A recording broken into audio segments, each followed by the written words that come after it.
Midnight. The cold air bites at every possible part of my cracked skin as I sit here, third night in a row, with a shotgun in hand, waiting for it to show itself again. I know it will. It doesn't forget. It doesn't forgive. And neither do I. Sometimes I wonder if that thing is even alive. With an intelligence like that, it should be.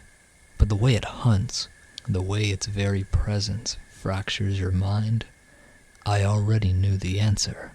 The only thing I can't fully answer is, why me? It all started back in January at an old cabin my dad owned in the countryside. Life there was hard work but satisfying. A place where my dad could escape the world and just be himself. Every night after the day's chores, he'd pour us each a small glass of whiskey from the bottle he kept in the attic. I was only 17, and he figured I was old enough to handle it. I cleaned up and made my way to my room to rest. That night, the world felt peaceful, quiet, but then something happened. The earthquake started as a low, ominous rumble.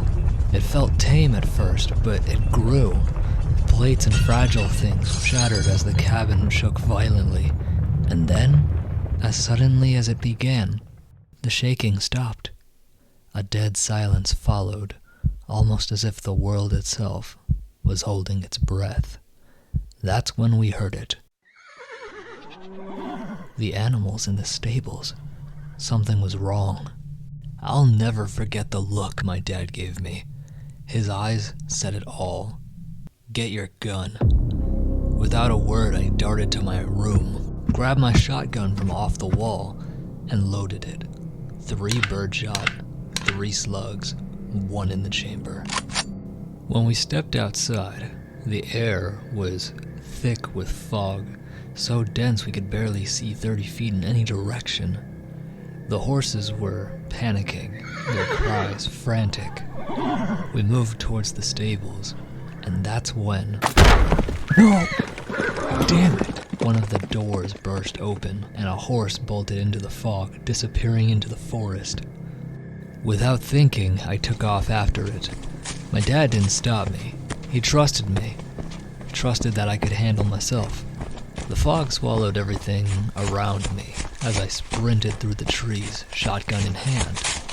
About 150 yards in, I found him. The horse stood in a clearing, its eyes wide with fear. I approached cautiously, whispering to calm it down. But just as I thought I had it, something spooked the horse again. It bolted back towards the stables. I should have felt relief. Instead, the air grew heavier. The world around me seemed to slow, and that is when I saw it. It loomed 8 feet tall of impossible darkness, standing motionless just beyond the tree line. It didn't have mass, not really. The shadows around it seemed to stretch and warp, pulling it closer, even though it never moved. The air thickened, every breath a struggle. My vision blurred as a sharp, insistent pain burrowed deep into my skull. Not a headache, but felt like something alive crawling through my mind. The entity had no face, just a hood that draped over what should have been a head. The darkness beneath shifted subtly, almost like it was grinning. Then, in a voice so low, so imposing, "You shouldn't have looked." Panic overtook me. I gathered what strength I could and ran. Fear and adrenaline pushed me forward, my legs moving faster than I ever had.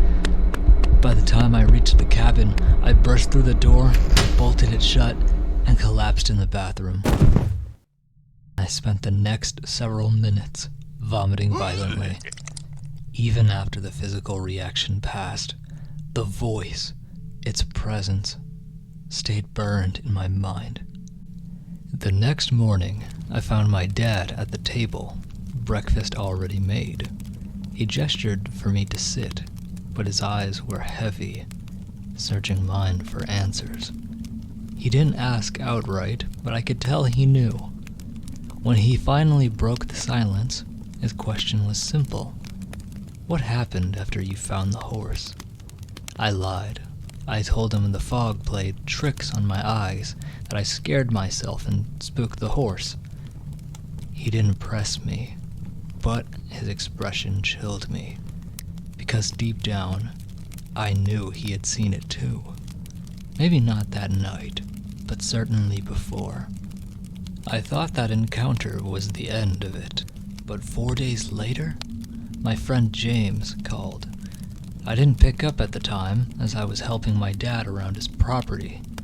His voicemail still haunts me to this day. Please leave a message after the tone. Alex, are you there? Listen, man. Every night I hear him in my head, taunting me. I don't know how much more I can take of this.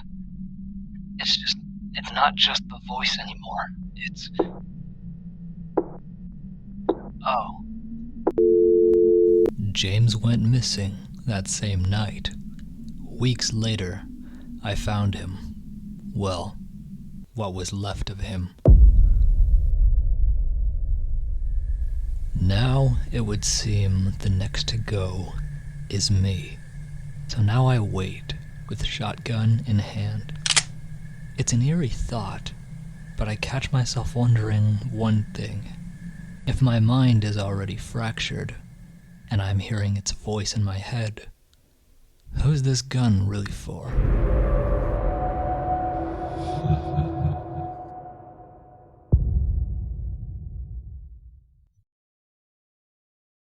Thank you so much for watching. This is my first ever CreepyPasta story debut. It's one that I wrote and feel strongly about. Hope I generated the fear of a creepypasta. And write names down in the comments what this mysterious entity should be called. I'm curious how far this concept will go. Anyway, until next time, please be safe, be happy, and stay tuned for part 2 when it releases. So definitely subscribe if you would like more stories.